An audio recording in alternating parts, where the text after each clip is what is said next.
Welcome, and thank you for joining me tonight. Find a comfortable position, let the day slowly fade away, and allow yourself to simply listen. There is nothing you need to do, nowhere you need to be, and nothing expected of you except to relax. As our story unfolds, you can follow every detail, or simply let the sound of my voice carry you gently towards sleep. Now, let's begin. It looks like any other American town, doesn't it? Nestled quietly along a riverbank. But beneath Maysville, Kentucky's placid surface lies an almost unbelievable story.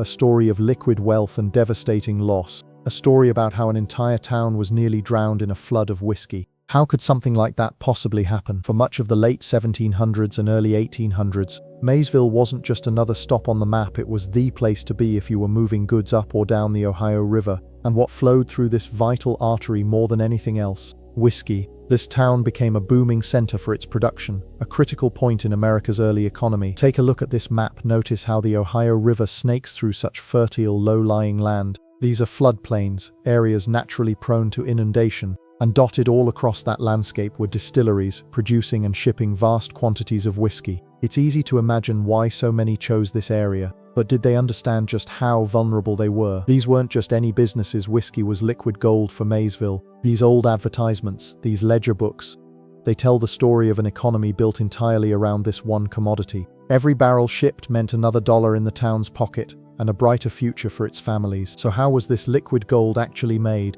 Early American distilling wasn't exactly a science, it was more about tradition and ingenuity. We're talking rye and bourbon, fermented in open-air stills and aged in charred oak barrels. Just imagine the sheer volume of whiskey produced here, enough to fill entire rivers. To handle that volume, massive warehouses sprung up along the riverbank, structures built to store these maturing barrels. Think about the scale here. Entire buildings dedicated solely to aging whiskey. It truly underscores just how central this industry was to Maysville's identity. But this prosperity came with a shadow. Local folklore speaks of unusually powerful floods, devastating events that sometimes swept through the region, wiping out entire farms and settlements. Were these just tall tales spun around a campfire, or did they hint at something more sinister lurking beneath the surface? We started digging, and what we found was startling. Historical weather records revealing a pattern of increasingly severe storms impacting the Ohio River Valley throughout the late 1700s. Each year brought more rain, heavier floods. It was as if nature itself was warning them. Geologists now understand that the Ohio River's course was inherently unstable, prone to shifting and unpredictable flooding due to natural processes. The river isn't a constant,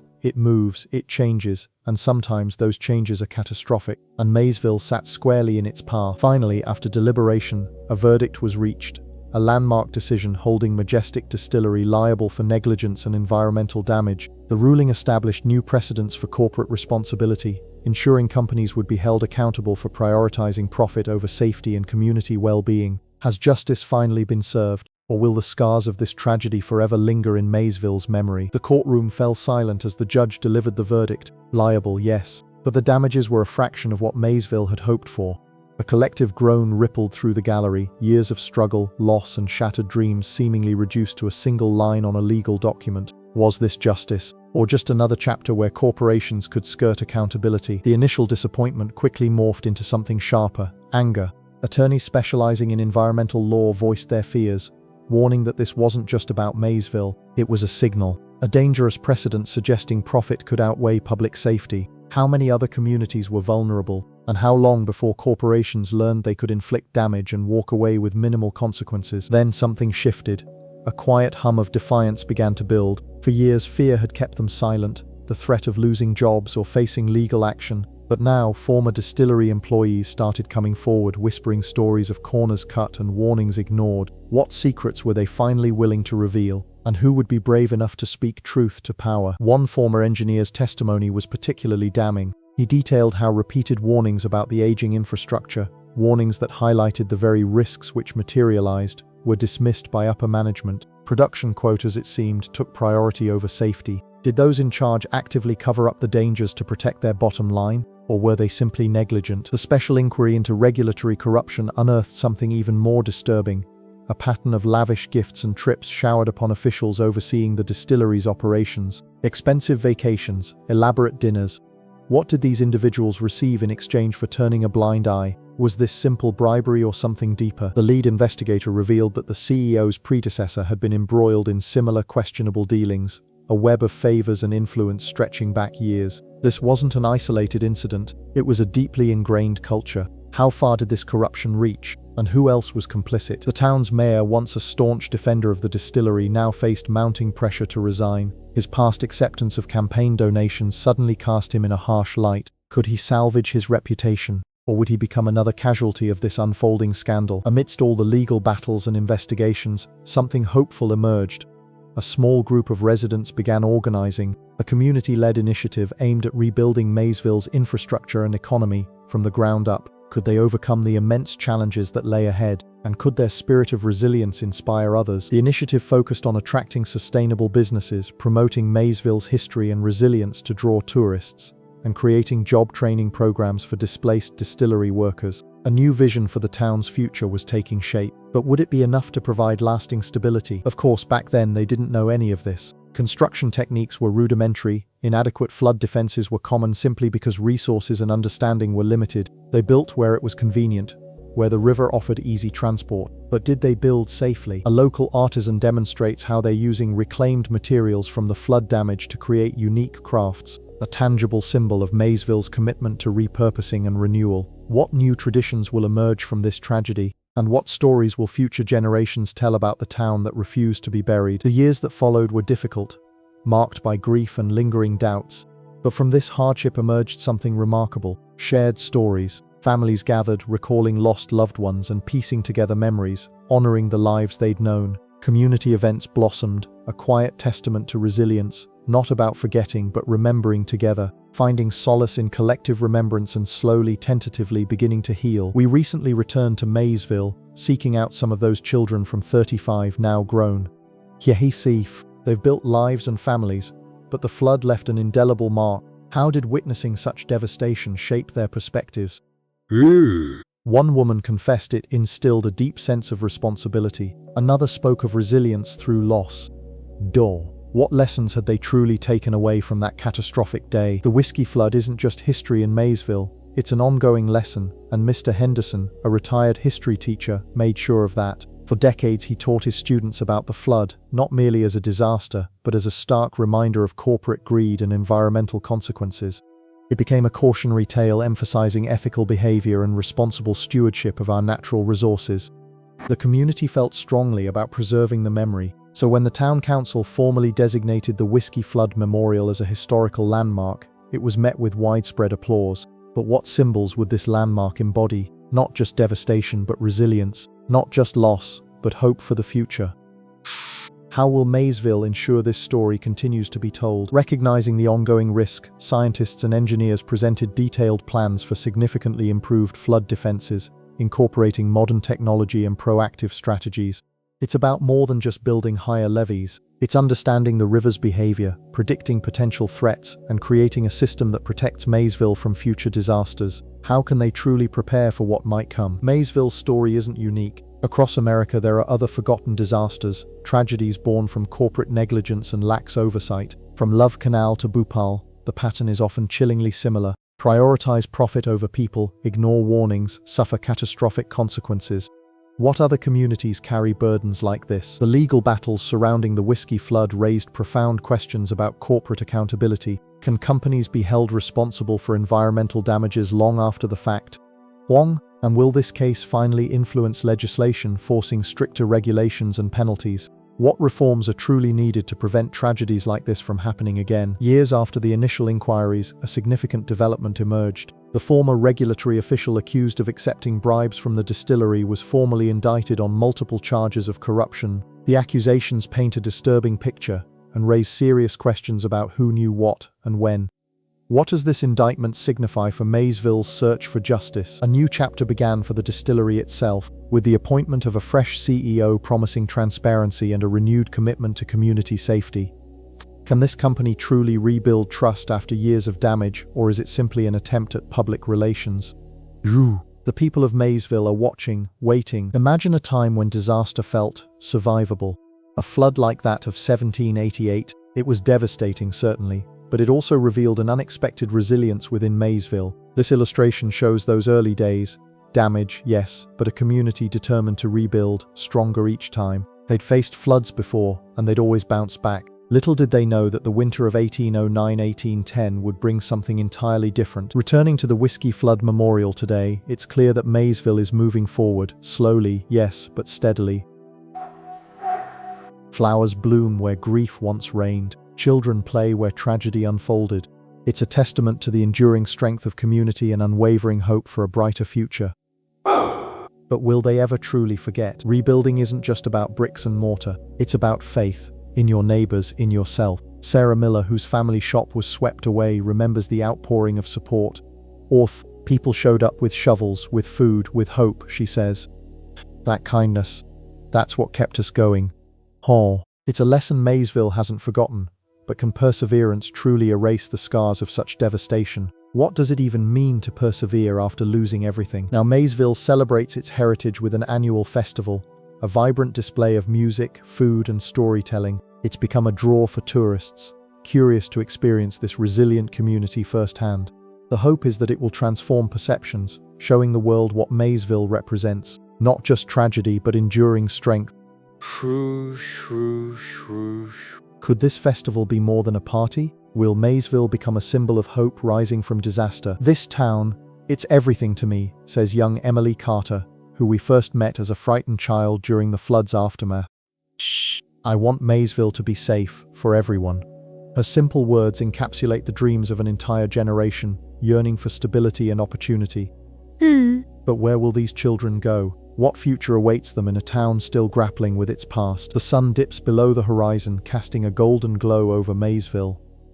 It's a breathtaking vista, a testament to both what was lost and what remains. A quiet beauty born from immense suffering. The river still flows, carrying its secrets, but also reflecting the unwavering spirit of this community. The road to recovery has been long and arduous, marked by legal battles, environmental concerns, and the constant fear of another disaster. It's clear, accountability matters. Corporations must be held responsible for their actions, protecting communities from preventable harm.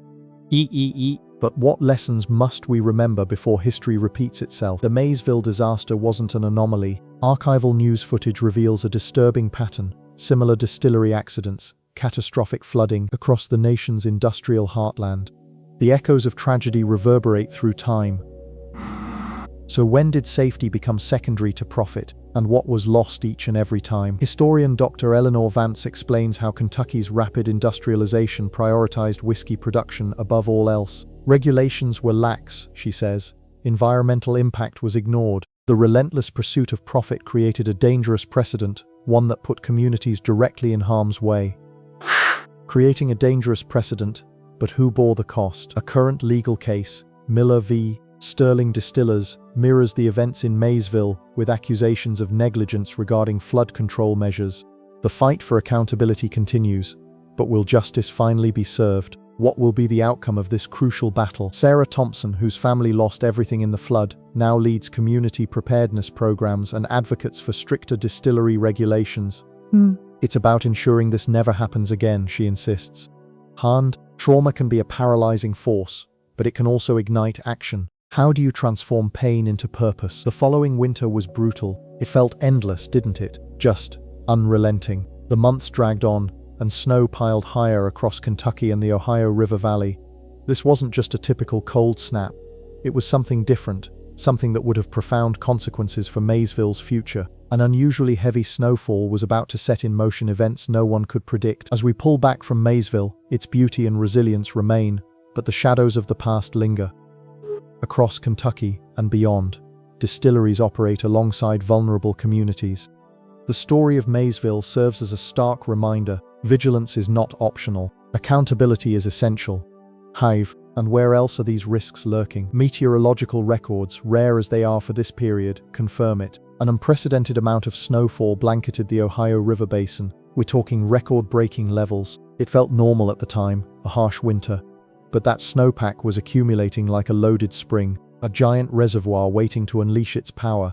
How much water could all that ice actually hold? Then came spring, and with it, a rapid thaw. The ice began to melt, quickly. River levels started to rise, slowly at first, then with increasing speed. People noticed, of course, they always did, but the scale of what was coming, that remained largely hidden beneath the melting snow, was this just another seasonal swell, or something more? The tributaries feeding the Ohio, creeks and streams swollen with melted snow joined forces, adding to the growing volume of water rushing toward Maysville. Each small stream contributed its own surge, all converging on the town like a relentless tide. What happens when dozens of rivers suddenly decide to flow at once? Newspaper accounts from those days, fragile handwritten documents, reveal the growing unease. Warnings were issued, predictions made, but many dismissed them as alarmist. People had seen high water before, they'd always managed. Just another spring flood, they likely said, stubbornly clinging to that belief even as the river continued its relentless climb. Then it happened. The river crested and breached its banks in several places. Initially it was just small breaches along the weakest points of the shoreline, seemingly minor leaks that quickly turned into gaping wounds. But those initial cracks were all it took. The dam had been broken. How far would the water spread once it escaped its boundaries? The floodwaters surged into Maysville's low-lying areas, homes, businesses, everything submerged. People scrambled for higher ground, but options were limited. A town built on the river's edge doesn't have much room to retreat. Families watched helplessly as their lives washed away with the current. A scene of quiet desperation played out across the landscape, and then came the whiskey. With the water's advance, the walls of several warehouses along the riverfront gave way. Thousands upon thousands of barrels were released into the torrent. Imagine the force, the sheer volume of liquid suddenly unleashed. A cascade of potent alcohol joined the flood, transforming a disaster into something unprecedented. The smell, it was overpowering, one eyewitness later recalled, and the taste, sickly sweet. The floodwaters weren't just dirty, they were intoxicating, a swirling tide of whiskey and water. What did it feel like to be swept away in that strange, potent mixture? It's almost impossible to fathom. The flood wasn't just water, it was a torrent of whiskey. Imagine buildings collapsing, not from sheer force, but from alcohol saturating every beam and foundation. Bridges buckled under the strain as wooden supports dissolved in the potent current, and the riverbanks simply eroded away. How could a town possibly withstand something like that? We've pieced together accounts from descendants, people who remember their grandparents' stories of that day. They talk about the disorientation and a sickeningly sweet odor clinging to everything. Families were separated in the chaos, swept away on floating debris. It was like being lost in a dream, one woman recalled. A terrible, swirling dream. How do you even begin to process something so unreal? The economic fallout was devastating. Maysville thrived on whiskey production, it was its lifeblood. But when that liquid gold turned into a destructive force, businesses vanished and trade ground to a halt. The town's entire economy lay in ruins, and the question became, how could a community possibly recover from such an enormous financial blow? The images are haunting, homes ripped from their foundations, businesses reduced to splintered wreckage, and a town struggling just to breathe. The flood didn't discriminate, it swallowed everything in its path. Beyond the physical damage was a deeper wound, a social disruption that tore at the fabric of the community. It's hard to imagine what that felt like. Slowly, agonizingly slowly, the flood receded. But what it left behind wasn't just mud and debris, it was a landscape transformed, a community reeling. They were faced with an impossible question. How do you even begin to rebuild when everything familiar is gone? And could they ever truly recover from this? As the water drained away, it left behind something unexpected, a thick layer of sediment and debris.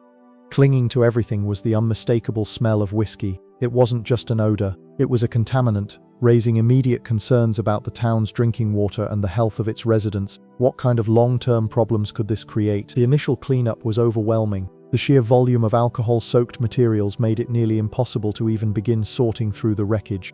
And that smell, it permeated everything. It clung to your clothes, your skin. It became a constant reminder of the disaster. How could anyone possibly face such an enormous task? Scientists arrived, experts brought in to assess the environmental damage. What they found was alarming. Extremely high levels of alcohol contamination in the soil and groundwater. This wasn't just a cleanup job, it was an ecological crisis. What were the long-term consequences for the town's health and its environment? For days, the distillery owners remained largely absent, silent amidst the chaos. Then, they began to emerge, facing uncomfortable questions about their responsibility and the safety of the town's water supply. Could they be held accountable for this disaster? Local officials scrambled to convene emergency meetings, trying to coordinate relief efforts while facing growing anger and accusations directed at the distillery. The town was fractured. Trust had been broken. How could they possibly move forward when so much blame needed assigning? Families lost everything, their homes, their livelihoods, gone in a tide of whiskey. Where could they go? Makeshift shelters sprung up on the outskirts of Maysville, tents pitched in fields, cots crammed into barns. It wasn't a refugee camp, it was their own town, turned upside down. The sheer number of displaced people overwhelmed resources, and food became scarce. Tempers flared, and as the initial shock wore off, resentment began to simmer between those who had lost everything and those who still had roofs over their heads. The floodwaters receded, but the legal battles were just beginning. Lawsuits started to surface, dozens, then hundreds. Property damage was one thing, but people also reported headaches, nausea, concerns about long-term health effects from exposure to the whiskey and its byproducts. These weren't frivolous claims. They represented a deep sense of betrayal. People felt let down by those who were supposed to protect their community. Amidst the chaos, a glimmer of hope emerged. A young engineer named Elias Thorne proposed a radical solution, rerouting the river's flow. It was ambitious and expensive, but could it prevent another disaster? The distillery owners balked. Any significant alteration to the river would impact their operations. Could this one plan save Maysville, or would profit trump safety? Whispers started circulating, rumors of shortcuts taken and corners cut. Interviews with distillery workers painted a troubling picture. Production quotas were king. Safety protocols often seemed like an afterthought. It was pressure from above, they claimed, that led to the increasingly risky practices which ultimately resulted in this catastrophe. So when did profit become more valuable than people? The situation spiraled, and with tensions reaching a boiling point, the National Guard was deployed to maintain order. It wasn't an invasion. It was a desperate attempt to prevent things from escalating further, but their presence only served to heighten the sense of unease, a constant reminder of the town's vulnerability and the deep divisions within its community. The whiskey flood, the headlines screamed. Newspapers across the nation, even overseas, picked up the story. Maysville's reputation was in tatters. It wasn't just about property damage anymore, it was a national embarrassment. Would this notoriety be something Maysville could ever truly recover from? This wasn't just a local tragedy, it was a cautionary tale. Dr. Abigail Harding sounded the alarm.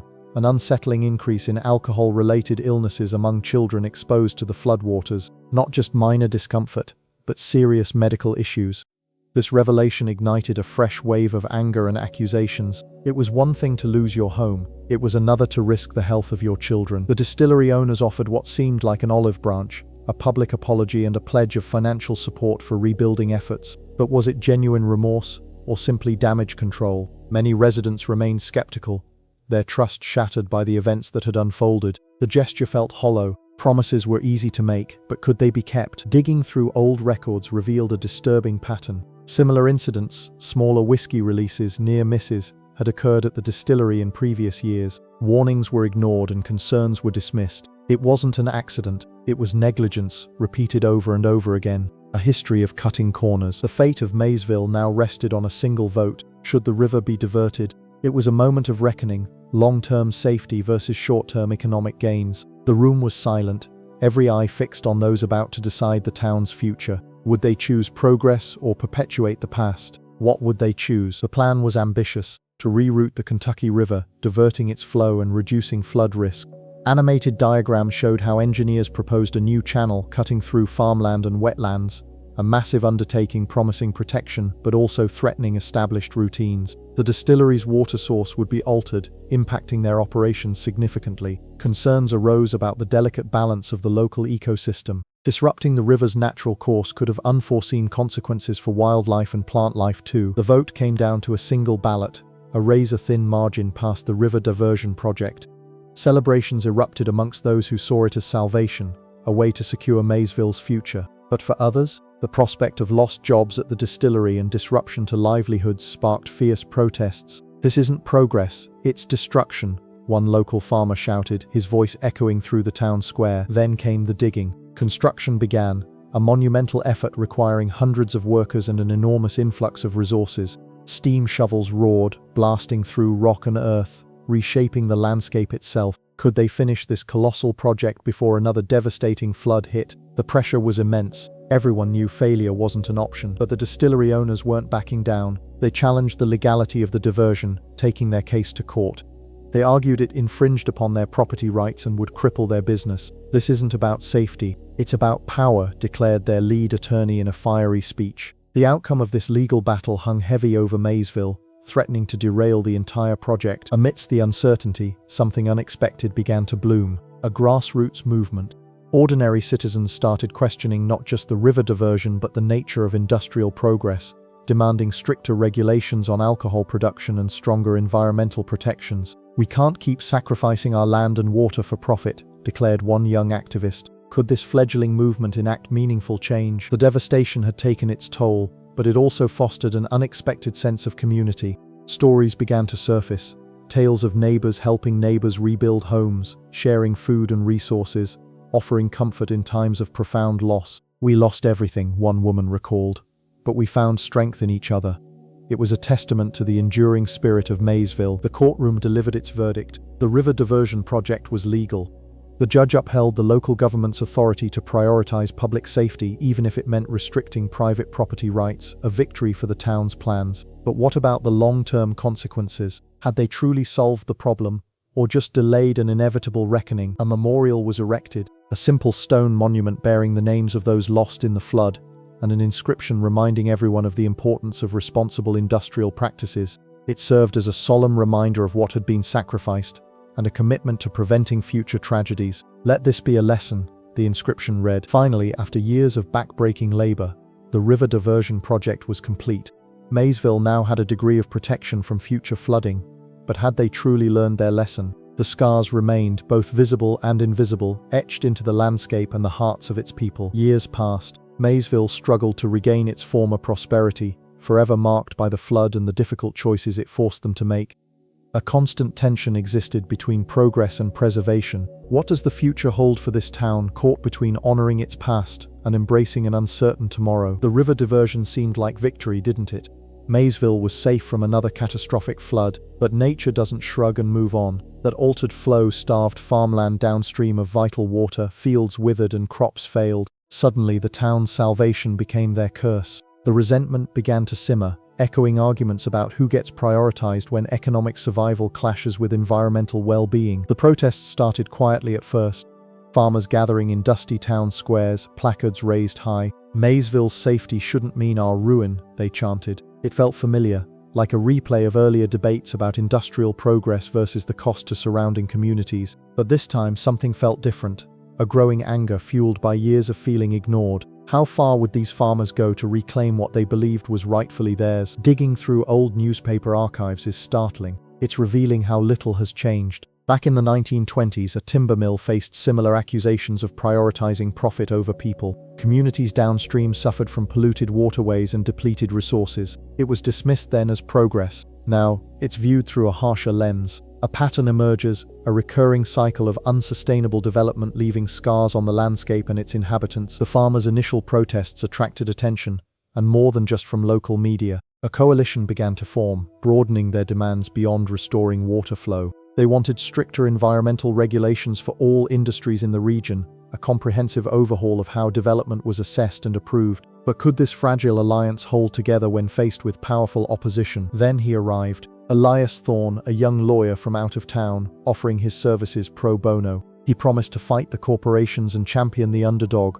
But what was his real agenda? Was he genuinely motivated by justice or something else entirely? His arrival injected new intensity into the conflict and raised some uncomfortable questions. The movement wasn't as unified as it appeared. Voices clashed. Some advocated for direct action and civil disobedience. Others insisted on working within the existing legal framework. It was eerily reminiscent of those early days after the flood itself, when differing opinions threatened to derail the recovery effort. Could they learn from past mistakes, or were they destined to repeat them? The distillery, acutely aware of shifting public sentiment, launched a major rebranding campaign emphasizing sustainable practices and community involvement. But it felt hollow, a desperate attempt to whitewash their past. Accusations of greenwashing flew fast and furious, further eroding what little trust remained. How could they possibly rebuild their image after so much damage? A local historian stumbled upon something crucial: old construction permits revealing that warnings about potential flood risks were ignored when the distillery was built. It wasn't just an accident. It felt like negligence,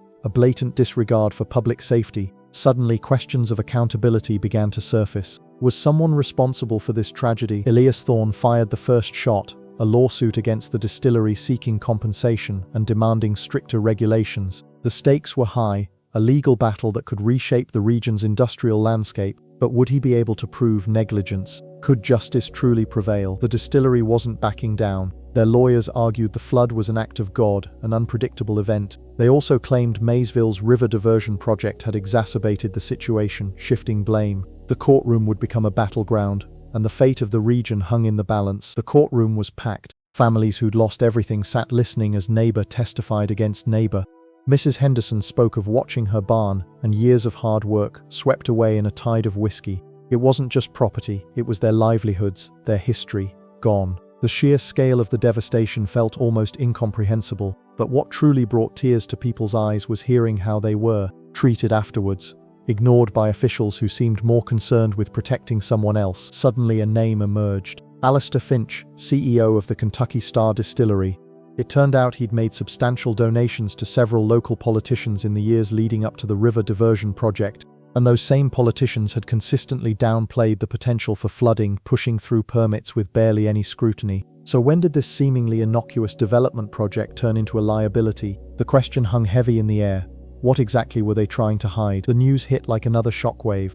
The public wasn't going to stand for it. Protests erupted outside the distillery gates. Farmers, shopkeepers, families all united by their anger and a sense of betrayal. Chants filled the air.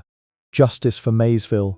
People demanded answers, investigations, accountability. But would those in power listen? Or were they too deeply entrenched? The lawyer Sarah Jenkins dug deeper. She started tracing the money, following the flow of donations to shell corporations and land deals. It was a complex web connecting politicians to businesses, development projects. It seemed endless. Each connection uncovered led to another, darker secret. Just how far did this conspiracy really reach? Then came the bombshell. A former distillery employee, Thomas Bell, stepped forward with evidence. He described deliberate cost-cutting measures, corners shaved on safety protocols, all to maximize profits. The risks were ignored. Warnings dismissed. It was a calculated gamble that backfired catastrophically. But why would they take such a risk? The local government reacted swiftly, attempting to discredit Bell, questioning his motives, accusing him of fabricating information. They painted him as a disgruntled former employee seeking revenge. It was a desperate attempt to deflect blame and protect their own interests. Could they silence the truth? But it wasn't enough. More whistleblowers emerged, engineers, foremen, each account corroborating the others, strengthening the case against the distillery. The dam of silence was finally breaking. What else were they hiding now that people started to talk? The farmers, already struggling with water scarcity, took to the streets. A massive demonstration outside Maysville City Hall, a powerful display of solidarity and desperation. They demanded action, accountability, relief from the devastating consequences they were facing. What would it take for those in power to listen? Then came the chilling development. A key witness in the lawsuit vanished without a trace. No note, no explanation, just gone. Was it coincidence, or something far more sinister? Had someone tried to silence them permanently? Where did they go? Sarah Jenkins finally unearthed it.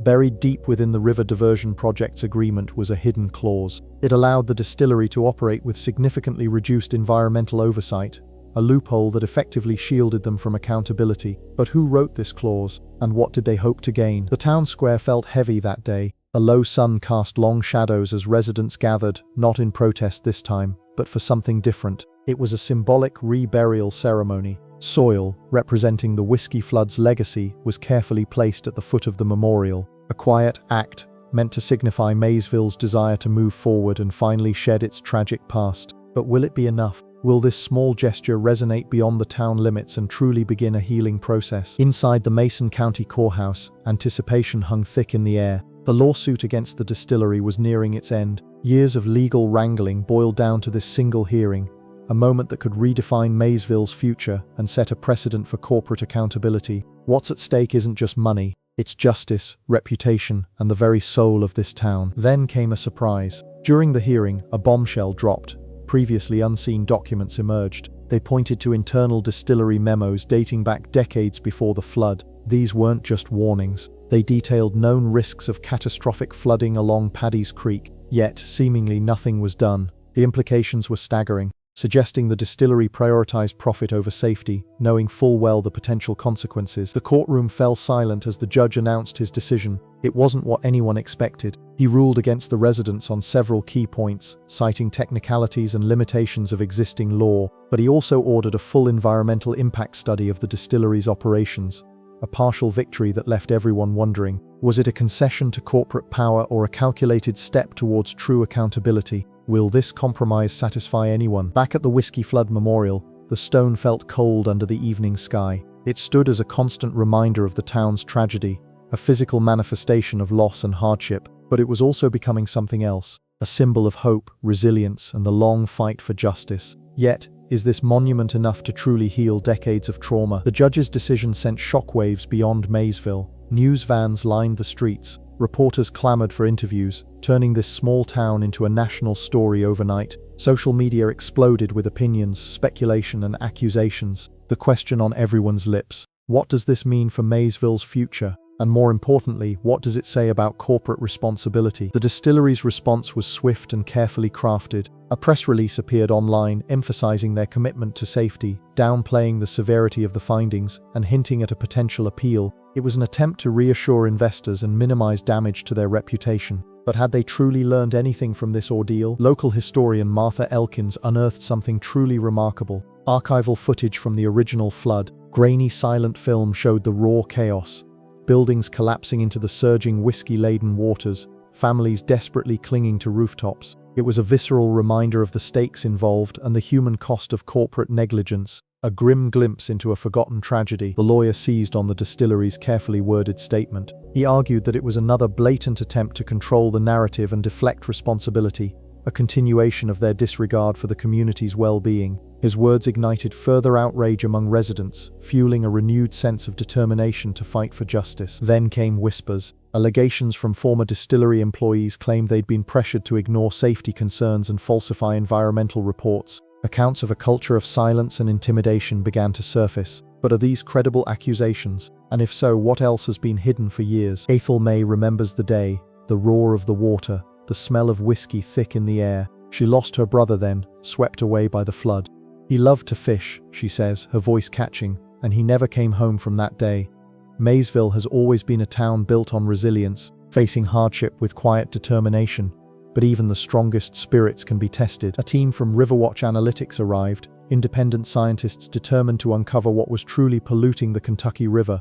They weren't government-funded or beholden to industry interests. Their mission was simply to test and report. What secrets would the river reveal? Initial tests focused on sediment samples, looking for unusual chemical signatures, and the results started trickling in. They weren't good. Beamstown Distilleries, realizing the damage to its reputation, launched a charm offensive, sponsoring Little League games and donating to the local food bank. It was all part of an effort to win back the town's trust. They presented themselves as pillars of the community, job creators and friends. But could these gestures truly erase the memory of the flood? But not everyone was buying it. A grassroots movement, calling themselves River Guardians, began to organize. They plastered the town with flyers exposing Beamstown's tactics and circulated petitions demanding accountability, and their social media campaign quickly gained traction, spreading awareness beyond Maysville. Would their voices be heard above the distillery's PR machine? At a packed town hall meeting, Sarah Jenkins, who lost her parents in the flood, faced Beamstown's CEO directly. Her words were raw, filled with pain and anger. "You took my family," she declared, her voice trembling but resolute. The video of her speech went viral overnight, igniting outrage across social media. Riverwatch Analytics released their full report. The findings were damning. Significantly elevated levels of whiskey compounds, fusel alcohols and congeners, detected throughout the river's ecosystem.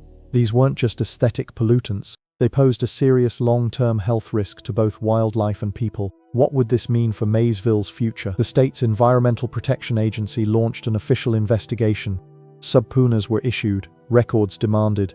Beamstown's carefully constructed facade began to crumble. The pressure was on. Would this lead to criminal charges or just another slap on the wrist? Then came the bombshell. A whistleblower within Beamstown, an engineer named Mark Olson, provided internal documents.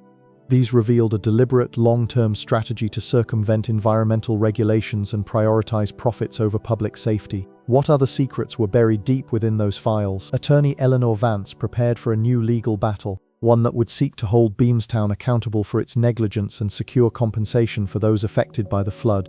It wouldn't be easy. The distillery had deep pockets and powerful lawyers of their own. What chance did Maysville have? Maysville's story isn't unique. Across the country, communities are facing similar battles, fighting corporations that prioritize profits over people and planet. From West Virginia to Louisiana, the pattern is disturbingly familiar. Exploitation, pollution, then a desperate struggle for justice. Are these isolated incidents or part of something much larger? The cracks in the facade were beginning to show. It wasn't simply about overlooking safety violations anymore. Something far deeper was at play. Former regulatory official Thomas Abernathy finally broke his silence, admitting he'd accepted payments from the distillery. He described a culture of fear and intimidation where dissenting voices were silenced and oversight vanished. This wasn't some lone employee acting. It pointed to systemic failure, a web of corruption allowing reckless practices to continue unchecked for far too long. The moment everyone anticipated arrived. James Harding, CEO of Majestic Distillery, received a formal subpoena, ordered to testify before a grand jury investigating the flood and bribery allegations.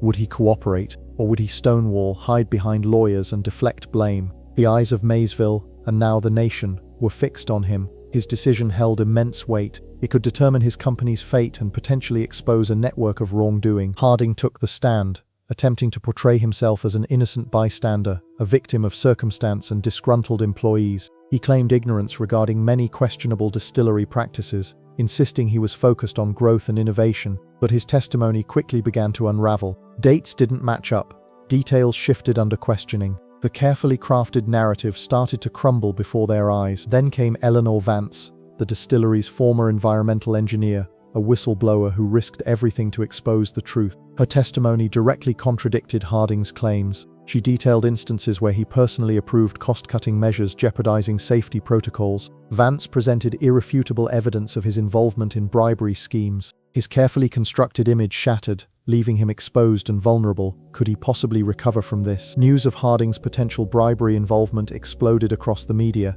igniting a firestorm of public outrage. Protests erupted outside the distillery gates, residents demanding accountability and justice for their town's suffering. Calls for his resignation echoed from Maysville and beyond. The pressure was immense. The community wouldn't stand silent any longer. The judge overseeing the lawsuit took decisive action, announcing a special inquiry into corruption within regulatory agencies. Who else had been complicit? What other secrets were buried beneath bureaucracy and political influence? This was about more than one company. It was about holding everyone accountable for their role in this tragedy. The fallout was swift and brutal. Majestic Distillery's stock price plummeted as investors panicked. Confidence in the leadership evaporated. The once proud corporation, a pillar of Maysville's economy, teetered on the brink of collapse. This wasn't just about legal liability, it was an existential threat to the distillery itself. Facing relentless legal pressure, crushing condemnation, and financial ruin, James Harding had no choice. He was forced to resign from his position as CEO, a humiliating end to a once illustrious career.